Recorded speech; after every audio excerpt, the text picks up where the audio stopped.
It's finally time to talk about a movie I made back in high school called Battle Against Fate. It's been 5 years since I made this movie with my friends. This movie was a turning point for me. It's how I began my love for filming and filmmaking. When I was younger, I found video games to be more fun because they were interactive. I want to do something more along those lines. Maybe like building a computer for gaming and stuff like that. But my senior year of high school, that's where my views switched. My goals, my drive, my passion, it completely switched direction and went a different way. For me, when it came to making movies or short films or anything that's more than just like a video game walkthrough, don't get me wrong, those are fun. But when it came to doing something outside the box, it became interactive for me.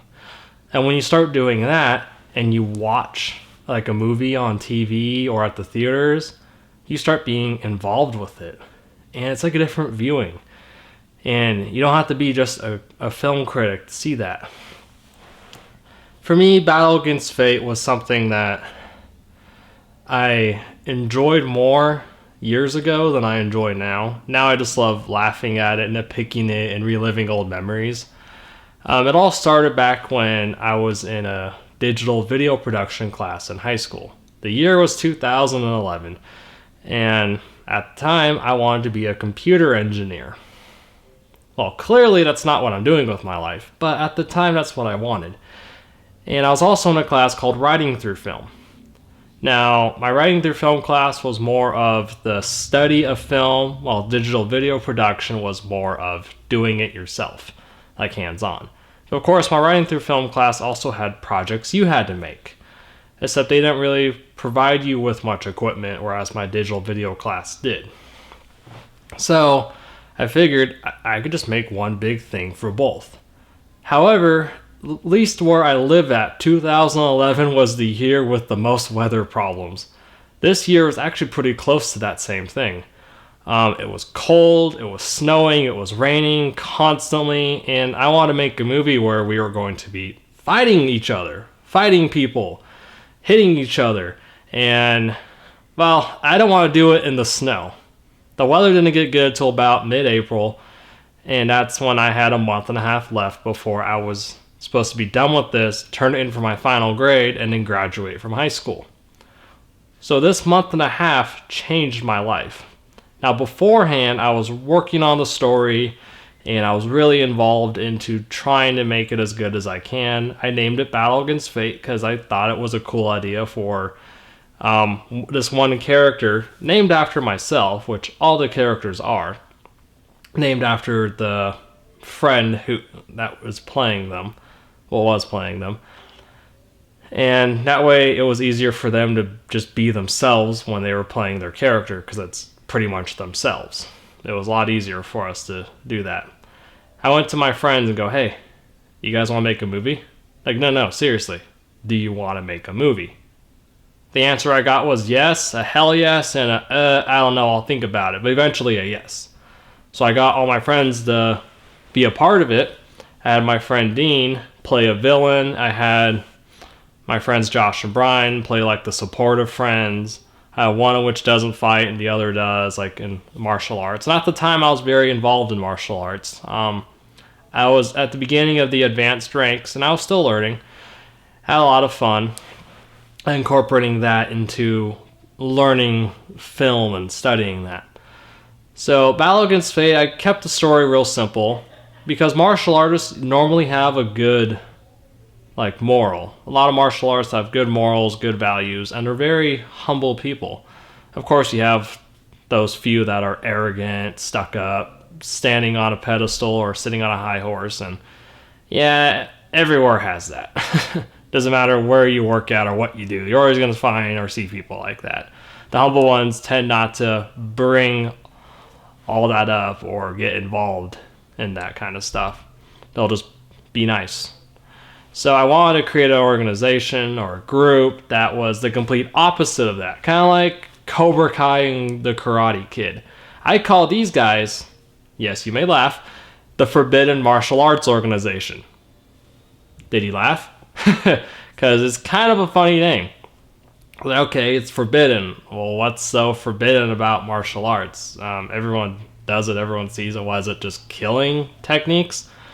Now, for me, I want to give them a purpose, which you don't really learn until the final confrontation movie, what kind of purpose that is. It's more or less to have them use whatever martial arts they learn or do in any way they want. Who cares? You don't like that guy down the street, he just called you a bad name? Punch him in the face. Oh, you don't like that person over there, they ripped you off some money? Kill him. Yeah, I want it to be dark, but obviously in Balogun's Fate it wasn't to at least the killing extreme. Not quite yet. It was more just beating people up. It was just a small group of people in high school. The leader of them is Dean, and Dean was like, he kind of ran everything. It definitely was laughable, but that's okay. I want it to be comedic too, just a little bit. And so you got this Forbidden Martial Arts organization group, and then you also got just myself and my friends, because that's literally who we're playing. And my character was more of just a serious guy. He didn't really laugh too much at anything. This was when he was still naive and young, and he had a lot of hope for the future and stuff like that before it becomes twisted further down in other films. So I'm not going to be going over every detail of the story, but I am going to summarize it as quick, easy, and thorough as I can. It starts off where you find Dean working out, and apparently he's not a good guy, and I show that more in text, kind of like a silent movie. So here's Dean, he's not a good guy. Then we meet Patrick, and he's just an average high school kid who happens to train in martial arts and is overall a good guy. And so we see them clash at the beginning of the movie where Dean is flirting with some girl, and Patrick's like, hey, back off, she doesn't like you. He gets pissed off, so now it gives him a motive to like, okay, this guy's gonna screw with me and think he's better than me, huh? I'm gonna go screw with him. But the best way to do that is to screw with his friends. So that's what Dean is going to do first. So he goes after one of his friends named Diego, and he dislocates his shoulder. Okay, so Patrick goes and warns his friend Brian, hey, my friends are getting beat up lately. You might be next. Watch out. And the next scene is where I was trying to do like two fights going on at the same time and put them back to back. Brian's character was getting attacked by this red mask guy, and my character Patrick was getting attacked by this gray mask guy, or was it white? So they fight, one wins, one loses, and so after they recover from that situation, and clearly they didn't go to karate, even though they're in their karate uniforms. They kind of got ambushed on the way there. So they end up missing class, obviously. And this scene was originally not in the original script. I added it like at the last minute, where Patrick kind of has like this sixth sense thing going on at nighttime. He ends up going to the park, and he ends up getting trapped, and these two guys attack him. And this was my first time experimenting having a fight scene with more than one person, and it turned out okay. I liked the lighting and how that looked in this scene. So he fights these two guys, which are Dean's friends, part of the Forbidden Martial Arts organization. He wins, but he does kill one of them, but not the other. The one he doesn't kill goes after his friend Diego, and he ends up having to save him from that. But now he's killed two of Dean's friends. Dean gets pissed off, goes after his friend Josh, and then he kills him. So now it's extremely personal. They've both killed people. Now, where are the police? Don't ask such serious questions, or let's not get into that. They don't exist in this movie. They're not even spoken of. What are the police? What are they doing? There's murders going around. They'd be arrested in real life, but a movie, you should be letting your realism go and let yourself sink into a world of fantasy and get away from reality. That's what filming and movies for me is all about. But for my very first movie, after those two killed each other's friends, they end up fighting each other. Patrick finally challenges him, And he tells his friend Brian about it. He's like, yeah, I'll be there. Kind of like an after-school fight. And Patrick goes and says, I'm not going to let him use martial arts in any way he wants. It's time for him to learn what it's really about. And of course he wins, because the good guy always needs to win for the most part, at least in a lot of stories these days. And that's it. That is the story of Battle Against Fate. You see why you're not really missing anything? It's not a huge story. It's a 33-minute movie filled with copyrighted music, sound effects, and even logos and just stuff all around. But for a educational film, something for just educational purposes, you can use copyrighted material any way you want. It doesn't matter. The second you try doing something like posting on YouTube or selling it on a DVD, you need to follow copyright law. Back then, I had no idea what that was. I didn't save any of the raw footage or materials. And yeah, so that's why I can't go back and rework on it. But if I went back and redid all the audio for it, I might as well just remake the whole movie. No, I am not doing that.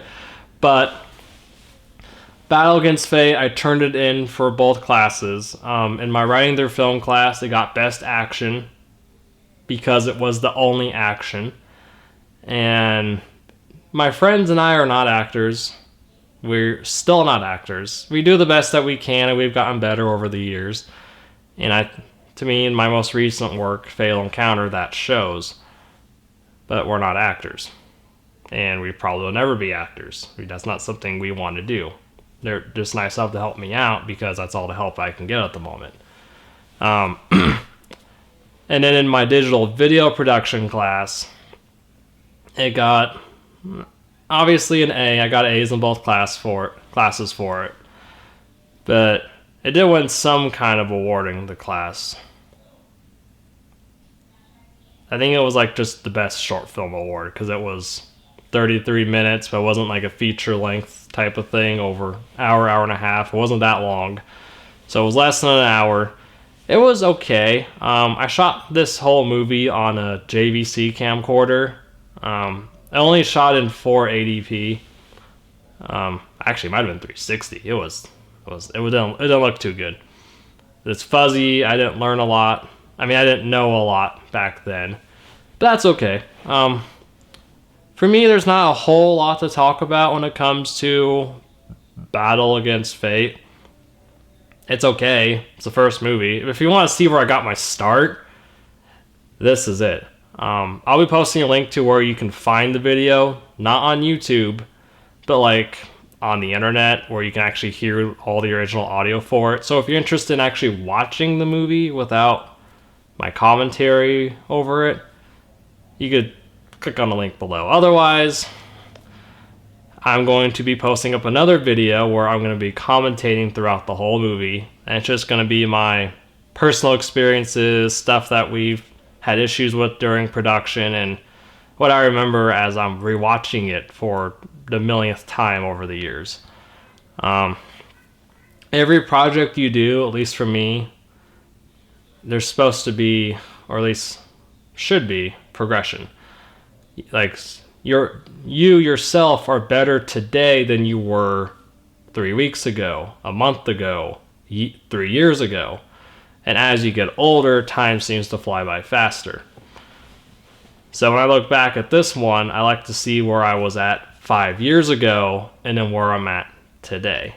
And for me, it's been a huge improvement, and I'm happy to see that.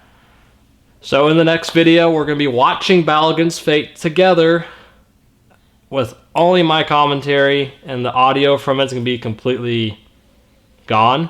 If you want to watch the whole movie with the actual audio, though, and without my commentary, it'll be below. If you have any questions, let me know. Otherwise, have a good day.